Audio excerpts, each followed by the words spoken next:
Il était une fois l'histoire d'un passionné de lecture qui a décidé de commencer à écrire son histoire de directeur financier à 25 ans seulement. On dit souvent que la vie est faite de rencontres, mais pour Pierre Mariage, c'est un vrai coup de foudre professionnel qui s'est opéré avec les fondateurs de Selectra en 2017, alors qu'il était encore auditeur financier chez KPMG. Cette rencontre l'a mené à quitter sa ville natale de Valenciennes pour partir vivre à Paris et y débuter son rôle de directeur financier chez Selectra, entreprise en hyper-croissance spécialisée dans la comparaison des prix des fournisseurs d'énergie. Bienvenue sur Once Upon a Business, le podcast qui explore les stratégies business et les retours d'expérience des experts financiers.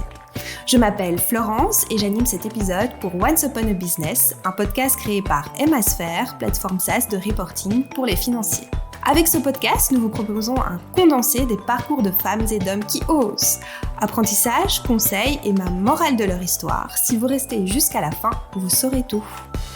Pierre Mariage, bonjour et bienvenue dans ce nouvel épisode. Je viens de te présenter avec les quelques informations que j'avais sur toi, mais pourrais-tu te présenter avec tes propres mots ? Bien sûr, bonjour Florence, merci de m'inviter sur ce podcast. Donc moi je m'appelle Pierre, tu l'as déjà dit, j'ai 30 ans, je suis marié, je suis papa depuis pas longtemps, ça fait 3 mois et demi, c'est un peu sportif. Félicitations. Merci. Je suis parisien et DAF de Selectra depuis 4 ans et demi, quasi exactement. Et puis mon parcours est académique et professionnel est relativement classique, comme tu l'as dit. Après une classe préparatoire, une école de commerce, je suis rentré chez KPMG en département PME, et puis au bout d'1 an et demi, c'est là que ça a commencé à s'emballer avec Selectra qui arrive un peu comme ça, sans prévenir, et ça prend le tournant qui nous amène jusqu'ici. Et justement, à propos de Selectra, est-ce que tu peux présenter un petit peu plus au sujet de l'entreprise ? Bien sûr. Alors, Selectra, c'est un comparateur des contrats de la maison, historiquement tourné sur l'énergie, mais on s'est diversifié. Donc, il y a notamment le télécom, puis l'assurance. L'idée, c'est de faire prendre conscience, grâce à des contenus sur le web, aux consommateurs qui peuvent réaliser des économies sur leur contrat de la maison. Encore une fois, c'est axé sur l'énergie. Et après, il y a une diversification. Et donc, grâce à divers outils, des articles, des comparatifs et un comparateur, eh bien, les consommateurs voient qu'ils peuvent réaliser ces économies, ils nous appellent, on a un call center, et ce call center transforme les appels en ventes d'apport d'affaires, c'est entièrement gratuit pour le consommateur, et ces ventes d'apport d'affaires aux fournisseurs d'énergie, de télécommunications, d'assurance, nous sont rémunérés, et c'est ce qui constitue notre chiffre d'affaires. Aujourd'hui, en 2021, on est présent sur plus de 15 pays, on est à 78 millions d'euros de chiffre d'affaires et plus de 1500 personnes réparties un peu partout dans le monde, principalement en Europe et principalement en Espagne. Et justement, à propos de Selectra, donc tu disais que tu es arrivé maintenant il y a 4 ans et demi. Quand tu es arrivé à 25 ans, du coup, quelle a été ta mission principale en arrivant ? Alors, ça a été... au global, de gérer une forme, voire une crise de croissance. On a donné quelques chiffres tout à l'heure pour remettre en perspective ça. En 2015, Selectra, c'est 9 millions et demi d'euros de chiffre d'affaires. Donc déjà, tu les mets en parallèle avec 7 ans plus tard, les 78 millions. Et en 2017, c'est 24 millions d'euros de chiffre d'affaires. Donc on fait quasiment plus 300% de croissance. Et dans la direction financière qui n'existait pas à l'époque, ça commence à tirer un petit peu.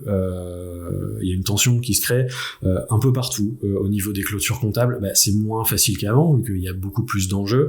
Au niveau du reporting, du cash management, il y a plein de problématiques de la paye qui se créent et qui étaient gérées à l'époque par les 2 associés fondateurs qui sont toujours gérants du groupe et par une personne qui était dans l'équipe en plus. Et à ce moment-là, ils sentent bien que ça commence à tirer trop fort et que si on ne résout pas cette crise de croissance, on va se retrouver avec des problèmes insolubles. Des comptes pas certifiés par le commissaire aux comptes, ce qui pourrait arriver, des contrôles fiscaux qui se finissent en massacre, une impossibilité à reporter notre activité, même au-delà de ces scénarios-là.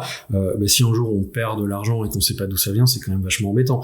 Des salaires qui sont payés en retard, ce genre de choses. Donc, il y a besoin d'une direction, et c'est dans ce contexte-là qu'intervient la création du poste de directeur financier, et donc mon arrivée. Donc c'était un besoin de structure, de mise en place de process. Oui, tout à fait. Il y a une partie mise en place de process de gestion de la production comptable, de gestion de la production de paye. Et il y avait aussi, à mon avis, une idée de direction dans le sens donner un sens à ce qu'on fait. Par exemple, on a une filiale en Espagne qui est un centre de service et cette filiale-là était systématiquement pleine de cash et la société mère courait un peu après l'argent et après les encaissements clients. Vous voyez, c'est genre de choses où il n'y avait pas besoin de refaire le monde, je dirais, mais de se poser un petit peu et de réfléchir, de poser les choses sur la production, de mettre en ordre ces choses-là pour ensuite comprendre comment on allait évoluer sur des choses simples au début, et puis après un petit peu plus musclé quand même. On a mis en place du contrôle de gestion, du prévisionnel, voilà, on a des cash flow prévisionnels, enfin comme dans toute entreprise établie, je dirais. Mais oui, la mission c'était ça à la base. Il y a un besoin fort de structuration qui est la base de cette mission et de cette création de poste. Et pour remettre un petit peu de contexte, quand tu es arrivé, quelle était la taille et la structure de l'équipe financière ? Alors, sur la société mère, donc la société française, Selectra SAS, qui était une SARL à l'époque, sont les deux associés fondateurs, plus une personne qui fait office d'office manager, de gestionnaire de paie, de gestionnaire RH. Alors je dis fait office, c'est pas du tout par rapport à un jugement que je porte sur cette personne-là ou sur son travail, c'est plutôt dans l'optique d'un manque de direction. On savait peut-être pas trop ce que c'était un poste de direction financière et donc on a créé un poste un peu fourre-tout, quoi, quelqu'un qui fait les papiers et puis voilà. Donc quand j'arrive, la structure de l'équipe c'est celle-là et donc in fine, comme j'arrive pour faire gagner du temps aussi aux associés fondateurs et qui se délestent de cette partie-là, la structure de l'équipe c'est une personne plus moi. Et donc, quand tu es arrivé, quelles sont les priorités que tu as définies parce qu'entre guillemets, il y avait un petit peu tout à faire. Oui, exact. Alors, il y a eu deux axes principaux sur lesquels j'ai travaillé. Le premier, ça a été la paye. Ça commençait à être un peu en tension au niveau de la paye. On commençait à avoir quelques petits retards. On n'était pas serein là-dessus. Et c'est vraiment quelque chose qui compte pour les salariés dans l'image de l'entreprise. C'est vraiment ultra important d'être payé en temps et en heure. Tu peux pas vraiment engager tes collaborateurs et leur demander d'être sérieux quand toi, tu te mets à les payer le 5. Je veux dire, c'est pas possible.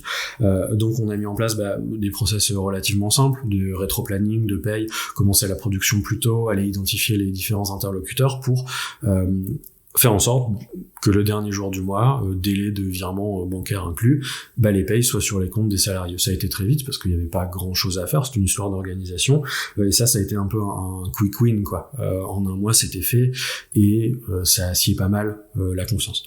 Et le deuxième axe, ça a été la fiabilisation des flux comptables. Alors ça a été vite parce qu'il y avait déjà des outils automatiques de production mis en œuvre, des liseuses de factures et des liseuses de comptes bancaires qui font qui passent les écritures de compte, quoi. Et puis après, fiabiliser des reporting PNL, cash, à minima, histoire que on sache où on va. Pas encore par marché business, énergie, télécom, assurance, tout ça, mais au moins par pays, savoir la trajectoire qu'on prenait et savoir analyser, commencer à analyser les tendances qu'on pouvait voir. Tiens, on a fait moins de chiffre d'affaires, bon, ça vient d'où ? On fait moins de marge, on s'y attendait pas, ça vient d'où ? Mettre en place une démarche de contrôle de gestion et de revue, de reroll des prévisionnels qu'on maîtrise aujourd'hui, mais mettre en place ce début, cet embryon de reporting d'activité, vraiment encore une fois dans l'optique de donner une direction, un sens financier et savoir où va l'entreprise dans le sens on avance dans quelle direction, est-ce qu'on gagne de l'argent, est-ce qu'on perd de l'argent et avoir cette vision des chiffres de l'entreprise, quoi, pour baser un petit peu ses décisions sur des données. Exactement. Et travailler ensuite sur avoir une plateforme pour le développement d'autres fonctions, de contrôle de gestion, de prévisionnel, de plan de financement si on a besoin, de contrôle du BFR, toutes ces choses-là qui découlent d'une production comptable, on l'oublie parfois, mais d'une production comptable solide et saine en laquelle on a confiance. On peut faire des rapports super de BFR ou de PNL si les données comptables sous-jacentes sont complètement fausses. On va pas aller bien loin. Garbage in, garbage out. Exactement.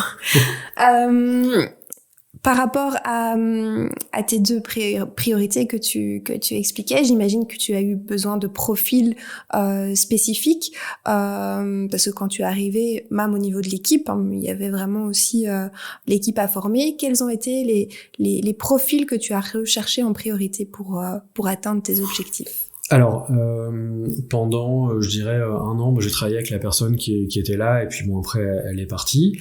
Et puis, c'est effectivement posé la question des profils à rechercher, puisque bon, moi, j'avais défriché, entre guillemets, plein de sujets, et il fallait que je les passe pour passer à autre chose, pour stabiliser la base dont on a parlé, et aller se porter sur d'autres sujets. Et donc, il y a une vraie réflexion là-dessus, sur une entreprise en hypercroissance, qui tu vas recruter. Et donc, on a toujours balancé, on s'est toujours orienté entre les hard skills et les soft skills. La première personne qu'on a recrutée, ça a été quelqu'un pour remplacer l'office manager qui est parti et qui avait encore un rôle un peu global. On n'était pas assez gros pour avoir un comptable, un responsable paye. Je dis un ou une, c'est pas parce que je veux genrer les métiers, c'est parce que c'est dans mon équipe actuellement. C'est comme ça. Un responsable paye ou un responsable financier, voilà. Donc on avait un peu besoin de gens qui faisaient un peu tout encore au début, et donc on a moins recherché les hard skills qu'on a cherché par ailleurs après, notamment sur la compta, parce que il faut quelqu'un qui est formé. Mais ce qui est, à mon sens, extrêmement important quand tu démarres, quand tu construis quelque chose de ce genre, c'est la capacité des gens à s'adapter à un environnement qui change tous les 6 mois. C'est extrêmement difficile de se dire, ok, aujourd'hui, je t'apprends à des bases de compta pour que tu me comptabilises des factures à peu près correctement dans tel ou tel compte. Il y a la capacité à apprendre qui est importante aussi, je viens de le mentionner sans m'en rendre compte. Mais peut-être que dans 6 mois, tout ce que tu as fait, en fait, on va recruter un comptable parce que on aura grandi, on aura besoin, on aura plus de flux, et puis toi, tu vas te concentrer sur autre chose. Et c'est ce qui s'est passé. On a recruté une personne en interne qui s'appelle Shainez, qui était commercial télécom, enfin domotique, et qui a commencé avec moi à faire la compta, à apprendre un petit peu à faire des payes, puis à faire un peu des contrats de travail, et puis après on a recruté un comptable, un responsable comptable qui est toujours là. Donc là on s'est plus focalisé sur le hard skill, c'est quelqu'un qui a travaillé en cabinet de comptabilité, mais toujours avec cette optique de chercher des profils un peu entrepreneuriaux, un peu intrapreneuriaux finalement, comme moi j'ai été aussi, vous avez un périmètre, il est large, et puis pouf, on saisit des sujets, on regarde par quel bout on va aborder ce sujet, et finalement ce qui compte c'est cette démarche intellectuelle plus que les hard skills. Alors évidemment, aborder le sujet de, je sais pas, la comptabilité analytique quand on n'a jamais touché à la comptabilité, c'est pas possible, mais toujours ce balancement entre hard skills et soft skills sur les personnalités entrepreneuriales. Tu parlais de l'importance de l'adaptation dans l'équipe. Par rapport aux soft skills, est-ce qu'il y en a d'autres auxquels tu prêtes vraiment attention à ce moment-là quand tu constitues ton équipe? Il y a l'esprit d'entreprise, l'esprit d'entreprendre, d'aller se saisir de sujets dont on n'est pas maître ou qu'on connaît pas forcément. Une des questions que j'aime bien poser en entretien, alors évidemment ça dépend du poste aussi, mais c'est qu'est-ce que vous ferez sur vos 100 premiers jours sur le poste à la lumière du contexte que je vous ai donné. C'est assez éclairant sur le fait, sur le fait que les gens vont se saisir des choses qu'elles y ont peut-être même déjà réfléchi avant de venir à l'entretien, et qu'elles vont se dire ok, alors moi j'imagine que ça va être comme ça, donc je vais plutôt y aller comme ça, ou enfin on verra ensemble. Mais voilà, si elles se projettent, généralement c'est bon signe. Si la personne reste je vais faire ce que vous me dites de faire, ça peut convenir à certains types de postes, ça convient pas énormément aux besoins d'une équipe sur une boîte en hypercroissance comme ça. Donc l'esprit d'entreprendre et la capacité aussi à apprendre, à être curieux. Moi je suis quelqu'un d'assez curieux, mais je veux pas que des gens qui me ressemblent, mais c'est extrêmement important quand l'échelle de l'entreprise change, de savoir se remettre en question et de se dire ok, tout ce que j'ai appris c'est super, maintenant je le mets dans un petit coin et ça va juste me servir de base pour ce que je vais apprendre après. Et qu'est-ce que je peux apprendre après pour continuer d'être performant dans ma pratique? Tout à l'heure, tu disais que l'équipe financière, quand tu es arrivé, finalement, il y avait une personne, grosso modo. Maintenant, 4 ans et demi plus tard, à quoi ressemble la structure de l'équipe financière chez Selectra ? Alors, elle est répartie sur plusieurs sociétés entre la France et l'Espagne. Donc, dans l'équipe financière, on a moi. Malgré tout, on peut pas passer à côté. C'est un peu le sujet du podcast. Sans blague. Avec moi, j'ai un responsable financier qu'on a recruté il y a pas longtemps, qui a vocation à prendre le management de l'équipe derrière. C'est pas encore tout à fait le cas parce qu'il se forme tranquillement et ça fonctionne très bien comme ça. On a un responsable comptable qui est en charge de la production comptable du périmètre français. Une responsable RH paye administrative qui s'occupe, comme son nom l'indique, des payes, qui est Shainez qu'on a mentionné tout à l'heure, qui s'occupe des payes, des contrats de travail, de toute la gestion, parfois malheureusement des conflits aussi avec les salariés quand il y a des choses qui se passent pas bien. Voilà, c'est cette personne-là qui s'en occupe. On a un stagiaire bras droit aussi, le CFO, qui fait la navette un peu entre tous et qui est une espèce de consultant plus quoi. Et puis en Espagne, on a un responsable administratif et financier qui fait la comptabilité et les reporting des sociétés espagnoles en normes espagnoles, et il a un assistant comptable. Ok, ça fait un petit monde, c'est ça. Une petite équipe à diriger. Si on se remet il y a presque 5 ans maintenant, quand tu es arrivé directeur financier à 25 ans, comment tu as vécu le fait d'être passé directeur financier assez jeune finalement, après avoir eu ce début de carrière en audit financier? Alors j'ai envie de croire pas trop mal. Il y a une anecdote qui est un peu rigolote. Au début, j'ai un peu de mal à digérer ça quand même, surtout que ça arrive dans ma vie par LinkedIn, par l'intermédiaire d'un email. J'ai pas postulé à cette offre d'emploi, hein. C'est Orion, s'il écoute ce podcast, je lui passe un petit coucou, mais qui m'a envoyé un mail: bonjour, on a une offre d'emploi, vous correspondez au profil, c'était quasiment, si ça vous intéresse, appelez-moi, bisous quoi. Donc voilà, j'ai postulé, mais faut bien voir que ça m'arrive, c'est pas trop dans mon plan de vie, voire même pas du tout. Évidemment, quand on est en audit, on se dit il y a deux choix: soit je vais finir associé du cabinet, ou alors manager, enfin je vais faire ma carrière là-dedans, soit je bifurquerai vers l'entreprise. Moi, j'ai pas trop de recul, mon idée c'est de prendre de l'expérience, et puis paf, cette opportunité se présente.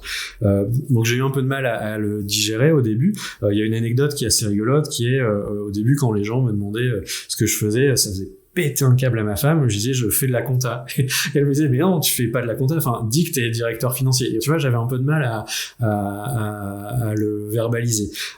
Mais tout ça s'est fait avec énormément de bienveillance et de confiance chez Selectra. C'était dans un contexte où de toute façon, je vais pas dire ça pouvait pas être pire, mais il y avait ce besoin, et ça s'est tout de suite bien passé avec les fondateurs, et il y a eu cette relation de confiance qui s'est mise en place. Et donc ça s'est bien passé. Il y a eu pas mal de doutes quand même, forcément. En plus, au niveau personnel, j'ai déménagé. La personne qui est mon épouse aujourd'hui, c'était ma copine depuis 2 mois. Enfin, rien ne va dans cette histoire. Donc, il y a eu beaucoup de doutes. Est-ce que j'ai les épaules pour faire ça? Est-ce que je suis pas en train de me planter complètement et de partir d'une boîte qui va bien, malgré tout? KPMG, c'est un acteur installé du marché, à une boîte qui peut-être va se casser la figure dans 2 ans. Est-ce que au premier contrôle fiscal, je vais pas me faire virer? Tout ce genre de questionnement, quoi. Et puis, ce doute, il a pas été malsain. Ça m'a permis de prendre confiance en moi, en fait, au fur et à mesure, en réalisant que il y avait des succès. On a parlé de la paye, c'est un quick win. Il y a eu plein d'autres succès derrière où ça a fonctionné. On a monté l'équipe, on a eu des retours positifs aussi des autres acteurs, de l'expert comptable, du commissaire aux comptes, qui disaient oui, depuis que vous êtes là, ça va quand même bien. Donc malgré tout, on prend confiance, et finalement c'est positif. J'ai tendance toujours à bien me baquer quand même par rapport à ce que je fais, à bien y réfléchir, mais voilà, ça permet d'avoir confiance en soi, tout en ayant une forme d'humilité aussi, en se rappelant toujours qu'on a été dans une position un peu bancale et qu'on est toujours dans une position un peu bancale, même aujourd'hui, et je pense jusqu'à la fin de ma vie, en tout cas j'espère, le doute, il est toujours là.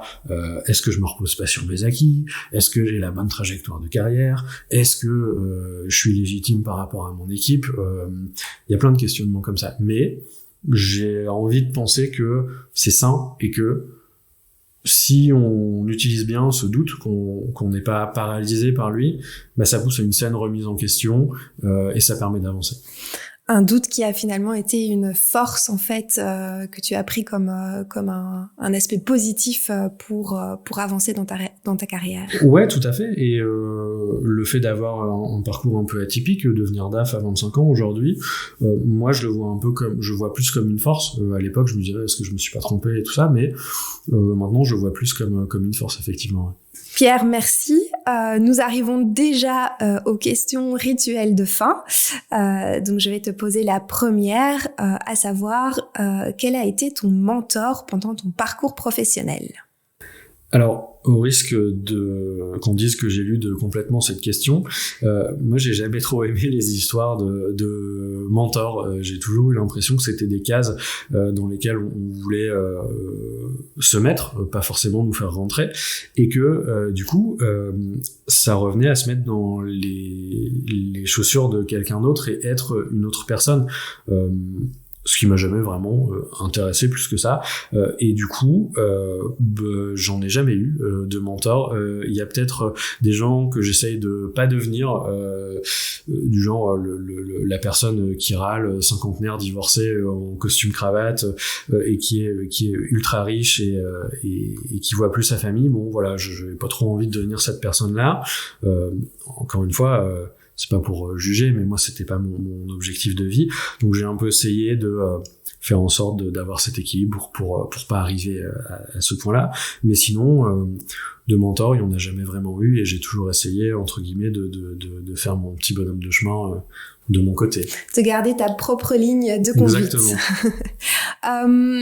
Par rapport à la question suivante, est-ce que tu as une potion magique ou une botte secrète qui t'aide au quotidien ? Alors, avoir un enfant, c'est pas mal. Pour s'aider au quotidien et pour être plus productif, ça pousse quand même à vachement minuter sa vie. C'est un plaisir d'avoir un enfant, je veux dire, je l'ai voulu et je le regrette pas du tout, loin de là, mais ça pousse quand même à s'organiser, et d'un point de vue un peu plus sérieux, je pense que le téléphone portable, c'est un outil formidable de productivité, mais aussi de non-productivité, et ça peut complètement nous perdre. Donc un conseil que je donne et que on donne chez Selectra, c'est coupez vos notifications, toutes, sauf les appels, parce que ça peut être urgent, mais coupez vos notifications, soyez pas happés par votre écran de téléphone, et je dirais même plus... n'allez pas, il n'y a pas de boycott, là-dessus, il n'y a pas de position politique ou quoi, mais allez le moins possible sur les réseaux sociaux ou ce genre de choses qui ont pour modèle de vous consommer du temps. Faites autre chose et vous allez voir, vous allez regagner pas mal de temps. Objectif, restez focus. Tout à fait. Et enfin, quelle est la morale de ton histoire ? Alors, il y en a deux, trois. Je dirais saisir les opportunités en premier lieu. Les opportunités, elles viennent toujours au moment paradoxalement inopportun. C'est jamais le bon moment pour entreprendre. C'est jamais le bon moment pour changer de travail, pour faire ci, pour faire ça. Je pense qu'il faut se faire un peu confiance, et il y a une part de doute, on en a parlé, et de peur quand il y a une opportunité à saisir, mais avec de la réflexion, du travail et un peu de confiance en soi et en les autres, ça peut bien tourner. Il faut pas s'inquiéter par rapport à ça. Il faut pas se jeter sur la première opportunité qui passe sans se dire waouh, incroyable. Ça, il y a des risques que ça se passe mal, mais voilà, patience et longueur de temps, et font plus que force ni courage. Et peut-être deuxième morale, faites ce que vous aimez. Ça rejoint un peu la question des mentors. Travaillez pour vous, alors pour l'entreprise aussi, a priori, mais faites ce que vous aimez, faites pas ce que les autres voudraient que vous fassiez, que vous ayez une carrière dans une super grande boîte. Si c'est votre truc, super. Si c'est pas votre truc, le faites pas, vous allez être malheureux, et faites ce que votre intuition, matinée de réflexion quand même, vous dit de faire. On finit vraiment sur une note hyper positive. Merci pour ça, Pierre. Merci pour ton temps. Merci de nous avoir partagé ton expérience. À bientôt et bonne journée. Merci Florence, bonne journée. Once Upon a Business est une production Emmasphere, solution SaaS d'analyse et de prévision pour financiers. Pour nous aider à faire grandir le podcast et continuer d'inviter des profils inspirants, laissez une note 5 étoiles et un commentaire sympa sur votre plateforme d'écoute. Et suivez-nous sur LinkedIn pour ne rien manquer de nos contenus inédits.